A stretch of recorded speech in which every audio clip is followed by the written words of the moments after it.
देश विदेश के सभी जगह के टूर में अब जैन बंधुओं को नहीं आएगी कोई भी दिक्कत। नागफनी टूर्स एंड ट्रैवल्स लेकर आया है शुद्ध जैन भोजन और 4 स्टार आवास के साथ दुनिया के सबसे बेहतरीन टूर।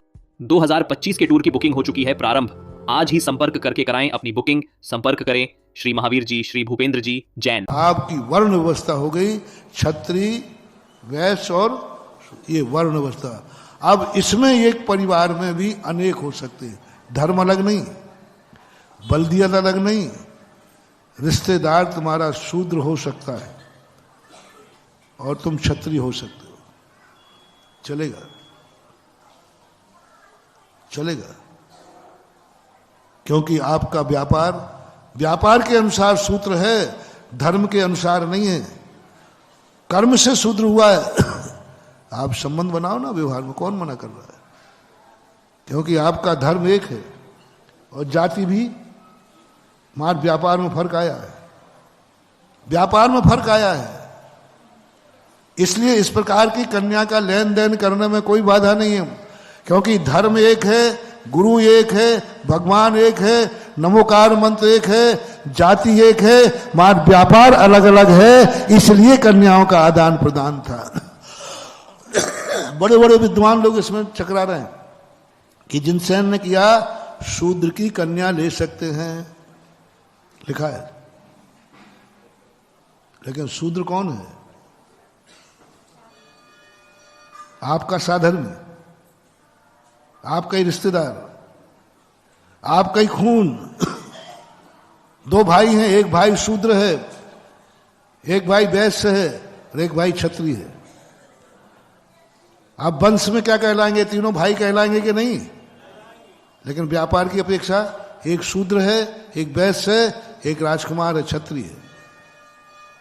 अब दोनों तीनों भाई हैं। अब इन तीनों भाई बैठ के भोजन कर सकते हैं कि नहीं? कोई बाधा नहीं। किसने मना किया? किसने मना किया? व्यापार अलग अलग हुआ है।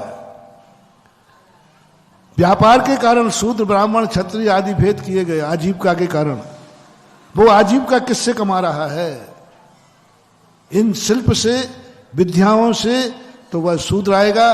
लेकिन शूद्र बन जाने से भाई नहीं हट जाता, भाई तो भाई रहे। फिर आहार व्यवस्था में फिर हम परिवर्तन करेंगे। फिर वो शूद्र की कन्या आएगी तो वो तुम्हारे रिश्तेदार की कन्या है, तुम्हारी जाति की कन्या है, तुम्हारे वंश की कन्या है। उसको हम पुनः व्यापार छुड़ाएंगे। फिर हम कहेंगे आप इस आजीविका से कमाया हुआ धन नहीं खाओगे। इस आजीविका से हमारे पिताजी तो यही धंधा करते हैं, तो आप पिताजी घर में शूद्र थी। लेकिन अब ससुराल में नियम करो, हम पीहर भी जाएंगे तो अपने पिता की आजीविका का भोजन नहीं करेंगे, क्योंकि अब हम क्षत्रिय हो गए हैं, क्षत्रिय कुल में आ गए। वो पीहर में पानी नहीं पिएगी, क्योंकि अब वो इस वंश में आ गई। अब वो हार दे सकेगी, वो हार दे सकेगी, क्योंकि मात्र व्यापार का अंतर। और उससे नियम देंगे, आप पीहर जाओगे तो वहां का पानी नहीं पियोगे। पिताजी हैं, पिताजी का संबंध टूट जाएगा क्या? वो तो रहेगा, लेकिन खान पान नहीं होगा।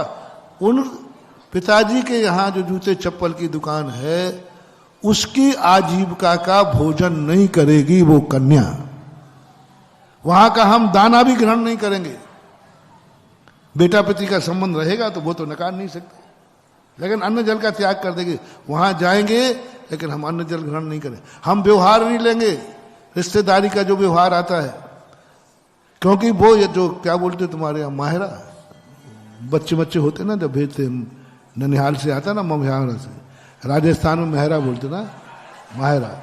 यहाँ पच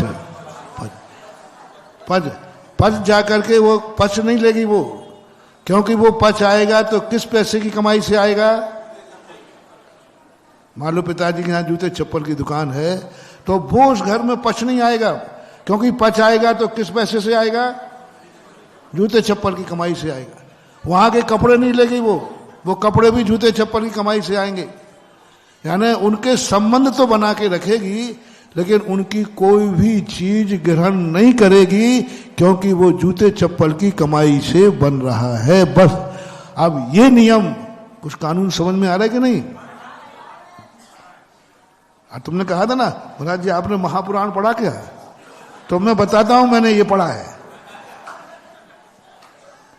तुमने मात्र उतना ही पढ़ा कि शूद्र की कन्या ले सकते हैं, और हमने ये भी पढ़ा कि शूद्र किसे कहते हैं और शूद्र की परिभाषा क्या है। अब बोलो, कन्या शूद्र में से लेकर के हमने उसको क्षत्रिय जैन बना दिया कि नहीं?